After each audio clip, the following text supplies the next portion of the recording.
Aksi pemalangan jalan oleh sejumlah pengemudi angkutan kota, angkot, jurusan Negeri Liang terjadi di perbatasan Negeri Waai dan Negeri Liang, Kecamatan Salahutu, Kabupaten Maluku Tengah, Senin, 20 April 2026.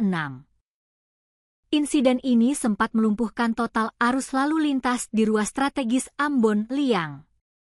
Aksi yang berlangsung sekitar pukul 8.10 WIB tersebut menyebabkan kemacetan panjang dari dua arah, baik dari Ambon menuju Liang maupun sebaliknya. Pengendara terpaksa tertahan akibat badan jalan yang diblokade massa. Situasi ini segera direspons cepat oleh aparat gabungan dari Kepolisian Sektor Salahutu bersama unsur TNI yang turun langsung ke lokasi untuk melakukan pengamanan sekaligus negosiasi dengan para pengemudi. Kapolsek Salahutu, AKP Aris, menegaskan bahwa pendekatan persuasif menjadi langkah utama untuk meredam potensi konflik yang lebih luas. Aksi pemalangan ini dipicu oleh insiden pelemparan terhadap salah satu mobil angkot milik warga Negeri Liang yang terjadi lebih awal, sekitar pukul 6 WIB, di kawasan Klostor Hurnala, Negeri Tulehu. Dalam kejadian tersebut, kendaraan mengalami kerusakan pada bagian kaca dan bodi setelah diserang oleh sekelompok orang tak dikenal. Untuk meredam ketegangan, aparat TNI, Polri memfasilitasi mediasi yang digelar di Mapolsek Salahutu pada pukul 10.30 WIB. Pertemuan tersebut melibatkan Raja Negeri Tulehu, Raja Negeri Liang, unsur kecamatan, serta pihak keluarga terkait. Hasil mediasi menghasilkan sejumlah kesepakatan penting, di antaranya seluruh permasalahan akan diselesaikan melalui jalur hukum, kerugian akibat kerusakan kendaraan akan diganti.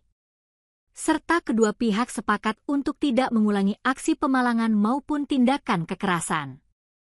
Berkat sinergi aparat dan dukungan seluruh pihak, akses jalan akhirnya berhasil dibuka kembali pada pukul 12 WIB.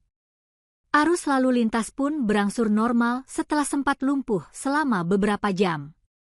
Selain itu, aparat juga menindaklanjuti dugaan pencemaran nama baik di media sosial yang disebut menjadi salah satu pemicu ketegangan. Pihak-pihak terkait telah diarahkan untuk menjalani proses hukum di Polresta Ambon.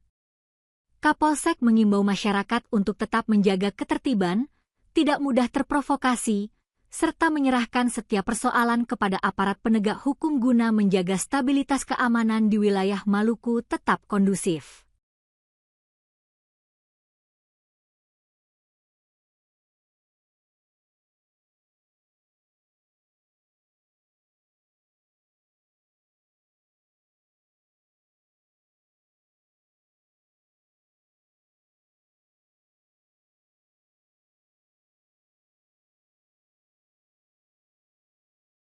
Download Tribun X sekarang, menghadirkan lokal menjadi Indonesia.